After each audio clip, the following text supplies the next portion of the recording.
My name is Max Tibor Eisen. I was born on March the 15th, 1929, in a town called Moldova nad Bodvou, in the eastern part of Czechoslovakia, near the Hungarian border. As a child, the first 10 years of my life were absolutely wonderful. I had a large extended family, my paternal side and my maternal side of the family. We were celebrating Passover, and I believe the date was April the 14th, was the first Seder, the first night of Passover. It was on a Friday night on the Sabbath as well.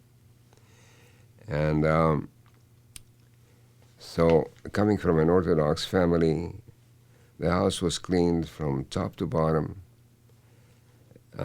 Special foods are being prepared. We don't eat bread for 7 days, and only matzah. And by some miracle, my father and uncle were home from their labor battalions. And I always waited for Passover because on Passover, my mother, she roasted genuine coffee beans for coffee in the morning. And I loved the smell when she was roasting the coffee beans in the stove. And so we sat down for the Passover, for the Seder, which is the order of the dinner.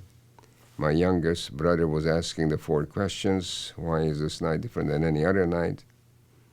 And we tell the story of the Exodus of the ancient Israelites. And we knew that next morning we'll get up at a leisurely time and we'll go to synagogue and we will repeat the same dinner again, the Seder, the second Seder. Our plans were drastically changed. Early morning, Farkas, our protector, he was barking his head off. Gendarmes were kicking at the door. Finally, they kicked the gate down and they kicked the door into our bedroom. And they were yelling and screaming that you have 5 minutes to pack a bundle, hand over any money or jewelry, because where you are going, you're going to have no need of this. And we were forcibly removed from our home, and the gates were locked, and we were collected in the school. 450 Jews wound up in a school, and our exodus started from the school to the railway station. Imagine 450 Jews leaving town forever. But nobody gave a darn, what happened to the to the Jewish neighbors. We were put on a train, delivered into a brickyard in Kasha. Approximately 30,000 Jews were stuffed into this brickyard. Life here was absolutely unbearable. There's a huge communal latrine. The smell of it, you can smell it from kilometers away. And you sit on a 2x4, and it's for men and women. There's no separate toilets. Terrible structure. And life was so bad, you couldn't wash. So every day in this brickyard, a SS officer came, and he brainwashed us, and he told us a story that you're going to be resettled in the East. Families will be together, and you will be working on farms.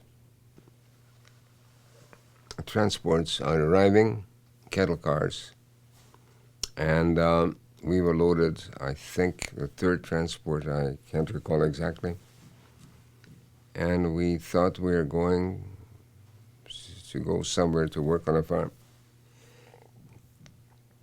Approximately 100 people were put into a cattle car. And then they gave us a pail of water and the pail for a toilet. And the doors were locked and bolted down. I couldn't see my 2 little brothers because they were stuck between taller people. We were standing up in a vertical position like sardines in a can. You couldn't sit. I didn't see my mother. You couldn't talk. There was a crying and screaming of babies, and their cry became quieter and quieter as the days went on. There was no more water given to us, and the toilet, the slop pail was just slopping all over the floor. It was a terrible thing. and you just fall asleep with the group of people that you are stuck together while the train is, and the wheels are clicking on the rail tracks as they hit the joints of the rail tracks. And then I could hear doors were being opened of these cattle cars, and finally our door opened. Light flooded in, and there was a man in a striped jacket and a striped cap, and he was yelling at us, "Raus schnell, out fast." I could see SS soldiers, and they were a very scary-looking bunch. They all had the insignia on their caps, skull and crossbones. This was a unit of the Totenkopf, the Death Head Division, and many men in striped outfits, and I couldn't figure out what this place is all about. There was a terrible smell in the air of burning flesh, and there was a plume of fire behind me a few hundred feet away. And there was a selection. We were separated. Men and women were separated.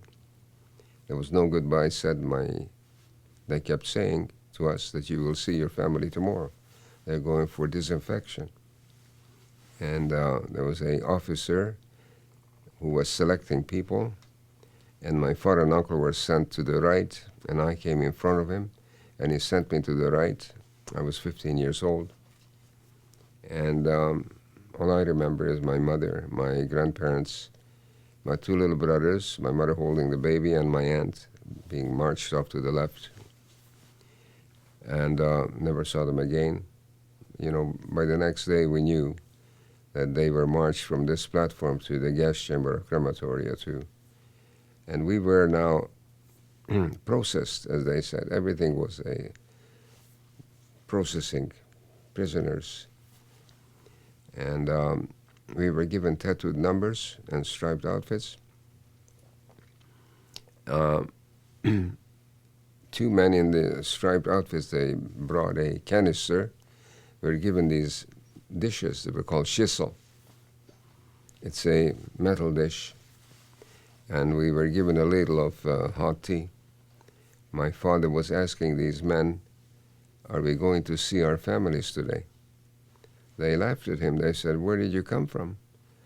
So my father said, "We came from Hungary, the middle of the night." So they said, "In 1944, you don't know what this place is all about." He said, "You families have gone through the chimney."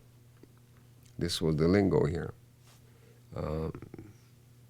So I remember thinking, how does a person go through a chimney? While my father was talking with him, I don't know what they were talking, but I think my father and uncle, they realized what this place was all about, and I knew it by later that day, what this place was all about. So they asked for farmers people who can do farm work. So we put up our hands, and about 100 of us were selected, and we were marched down the road to Auschwitz I, which was a labor camp, and I became a slave laborer working for the German Reich. On January the 12th, we were taken on a death march. We knew that the Red Army was perhaps 40, 50 kilometers away. We could hear the artillery barrages from a distance. And we were taken on a death march that lasted we were walked day and night, 3 or 4 days, non-stop. Thousands were falling out of the column. They couldn't walk anymore. Many had wooden clogs. I still had my leather boots. The soles were not so good anymore, but can you imagine? It was bitter cold at 45 in January. Snow was up to here. And we were black from frostbite. And those that couldn't walk, they fell out of the column, and they were dispatched with a bullet, and then we were put into open flat cars in a place called Loslau. And we took off. So I left January the 12th from Auschwitz. I arrived 13 days later in Mauthausen in Austria. And we were exposed to the elements all this time. Never was there a crumb of bread given to us. Many more died in these open flat cars. They were frozen in a block of ice. We were standing on top of them. And then the train stopped in front of the Danube. We had to walk across a bridge. The train couldn't pass over because the bridge was damaged by Allied bombings. And we were marched up to the Camp Mauthausen. I spent 3 or 4 days there, and then we were taken to another camp called Melk, which was also in Austria. I was in Melk about 2 months. We worked in underground shafts, terrible place. I was in a barrack where there were Russian prisoners of war, actually, but they were in the same boat that we were. You see, they were not treated as prisoners of war. But they managed to give me a helping hand. And then I would say at the end of March of 45, Vienna was being bombed. The Russian army was in front of Vienna. And we were being evacuated again. They took us down to the Danube. We were stuffed into river barges on the Danube, and they pulled us up to Linz. And from Linz, we walked 3 days up to into the mountains, a camp called Eisen. About 3 weeks before liberation, they shut off the camp. They didn't give us any more rations. Imagine, no water. The water system was shut off. Typhus broke out. People were dying by the thousands. We were infested with lice, and I had typhus, and you have very high fever, and I was in a lower bunk. I just slept. You wake up in a sweat, and you're no longer able to move. You know, your body clock is running out. I knew that my body was, I was that close to death, and somebody came shuffled in his wooden clogs into the barrack, and he's mumbling away that the guards are no longer in the tower. And I keep hearing this, and I say, shall I get up or not? You know, you don't care, but then something kicks in. And I said, I have to get out of my bunk and check this out. It was very difficult for me to crawl over cadavers all over on the floor of the barrack.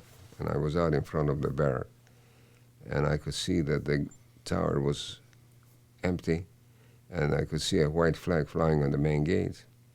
And seconds later, I could hear all kinds of noises of equipment from the outside of the camp, and the gate came flying in, and a big tank is coming through. It had a white star on it. That was the sweetest moment of my life, and I knew it was an American tank, and there were black soldiers sitting on the turret, and I will never forget that. They were in total shock. I remember their eyes were like saucers. They were looking at this mess. This was the first camp that they liberated. Eisen, they liberated Gunskirchen, and I believe Mauthausen as well.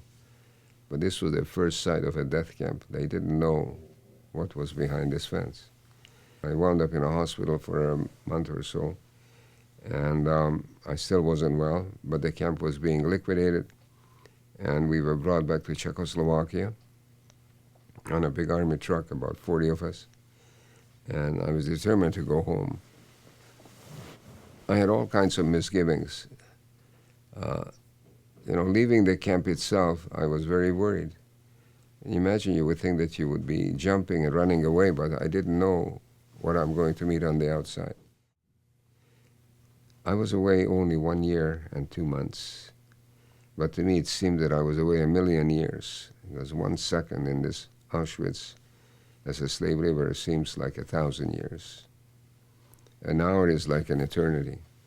From my town of 450 Jews, less than 20 of us returned. There was only one mother with 2 of her daughters that came back. So you come back, the thing is, how do you pick up the pieces? How do you start a new life? It took me a long time. May of 1949, and went to the Canadian Embassy, and finally I was able to get a visa to come to Canada and arrived in Canada that same year, 1949, October the 27th in Quebec City. And I was put on a train and sent to Toronto. And I've lived here ever since. I'm trying to educate new generations how not to take things for granted, how important this freedom that we enjoy, how important it is to stand up for it every minute of every day. And it's like our anthem says, Canada, glorious and free, we stand on guard for thee. It means so much to me to live in this free country.